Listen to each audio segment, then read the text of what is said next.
थांब, स्क्रोल करू नकोस. कदाचित हा संदेश स्वामी आज तुलाच सांगत आहेत.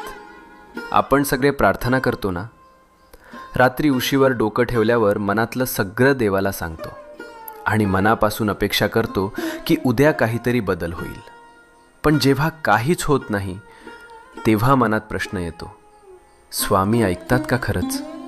ऐक, स्वामी नेहमी उत्तर देतात. फक्त उत्तराची वेळ आणि भाषा आपल्याला लगेच कळत नाही. जेव्हा काही आपल्या भल्यासाठी असतं तेव्हा स्वामी हो म्हणतात. जेव्हा ते आपल्याला दुखवणार असतं तेव्हा स्वामी नाही म्हणतात. आणि जेव्हा आपल्याला अजून थोडं मजबूत व्हायचं असतं तेव्हा स्वामी शांतपणे म्हणतात, थांब, योग्य वेळी देतो. म्हणून हार मानू नको. तुझ्या प्रार्थनेचं उत्तर येतंय. फक्त थोडा विश्वास, थोडा धीर, मनात शांतपणे